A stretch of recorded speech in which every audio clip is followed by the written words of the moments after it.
If you've been trying to release your neck tension and it just keeps coming back, the real issue may not be in your neck at all.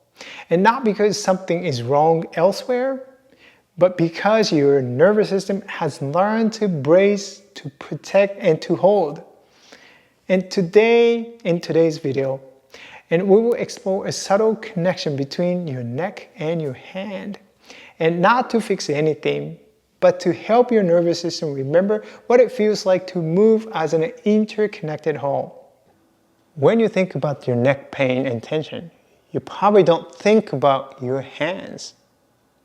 What if I told you your hand is connected to your neck? You're probably thinking, like, what is he talking about? What does that mean? Really? It's really, really simple. Neurologically, how we use the hands directly connected to the neck. And you can really feel that. So you can hold your hand out here and then make your hand, make a tight fist, right? I mean, exaggerate and make a really, really tight fist here. Okay, not only you can feel the tension building up on your wrists, forearms, elbows, and arms and shoulders. You continue to go all the way up to the neck. You can feel here. So I'm exaggerating, not that you are holding your hands and arms with the tight fist like that all day long, but very often, and people are holding the tension in the hands, so that is creating increased muscular activities around the neck, right? So notice the difference here. Make a tight fist here. And feel the tension around the shoulders and the neck. And then let go. Okay? And then what I call the soft hand. So learning to soften your hand and the wrist, fingers too. So if you're doing any arm movements, whether it's just reaching for something, or doing in the gym exercises, and keep that in mind, you can let go of your hand, wrist a little bit. So a little softer hands, and that can go a long way from here to here. As soon as she starts to let go and soften your hand, you can feel that it's starting to let go of all the effort around your shoulders and the neck as well. You can do it in any positions.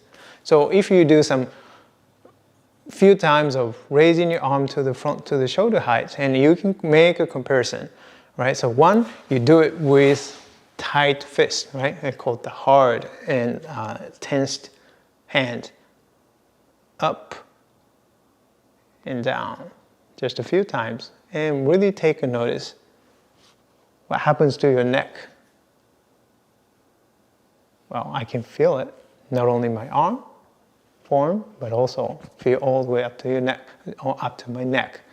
Then I soften my hand, so now I have my soft hand here. Here. It feels much lighter. I don't feel much tension in my neck. It's much softer. Here, here. Feel the difference. So do it a few times so that you can make a comparison. So when you are, for example, working at the desk, something that you can pay attention to is, it's interesting how much tension the people hold in their hands in the day-to-day activities. You have no idea, right?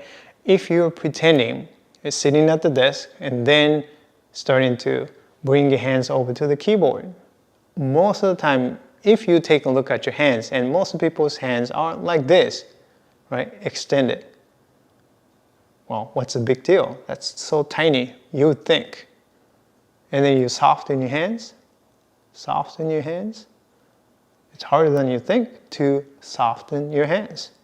From here to this. So when you start to bring your hands and over to the keyboard, this to this is very different. But interestingly, Well, just because you're not aware of it, you've been doing that for a long time. If you do have a desk job for 8 hours a day, imagine that, 8 hours a day, not that continuously, but a lot of times using the computer here. Ooh, what does that do? Is that just the wrist? Is that just the fingers? What about the neck? You soften your hands. Notice a change. All right, so keep in mind and how to make your hands a little softer, right? And then when you are doing the daily activities, and you will notice that you're actually tensing your hands most of the time. And then you can start to soften your hands more, just for simple things like reaching for a glass of water. When you begin to reach for a glass of water, most of the time you see this, right? Or you let go, soft hands, and begin to reach for a glass of water. And of course you have to hold it with enough tension so that you don't drop it, obviously. But getting into this movement, this versus this is very different. But if you do this movement, this, just one time, you wouldn't maybe notice a difference much.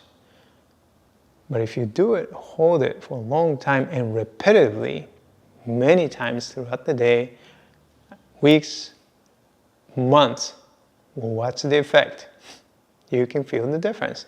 So keep it in mind, and keep that in mind, soft hands, and pay attention to your hands and how you use your hands.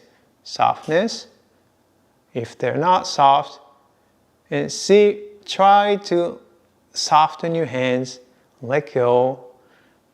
Driving, for example, no need to grip the wheel and so hard. You can softly hold the wheel, right? Steering wheel versus here. Very common, driving in the traffic. You get tense here. What happens when you start to grip hard? You feel that, right? So such a simple thing, but you'll be surprised how much effect that it can have on your neck, on your shoulders. Not only that, quality of breathing. Well, as I always say, everything is connected, right? So the breathing is connected to the quality of the movement. If the quality of the movement is compromised because of how you are holding your hands and wrist, that changes your breathing, that changes your comfort. So soft hands, and sometimes I call it the jellyfish hand. Like, think about the jellyfish, the image of the jellyfish may be helpful, right? You want to use your hands and have the fluidity into your hands like jellyfish. This, right? When I do practice martial arts, some like a Tai Chi movements, hand movements. This movement versus this movement is very different. It looks very different, right? This movement, which one looks like I'm breathing easier? This or you can see the changes in the tone of my body by changing the hands, right? Here, here, here. It's more tense, more rigid. You can feel changes in the way that I'm breathing too. Even a small change from this kind of exploration can mean your nervous system is waking up in a new way. And this is what we build inside my full course, a complete and supported journey to lasting change, and that's your transformation. If you feel a deep yes into this approach and are ready for the next step, please book a free Zoom call with me using the link below. And if you enjoyed today's video, and please like this video and subscribe if you haven't already. And I thank you very much for watching today's video, and I will see you in the next video. Bye bye.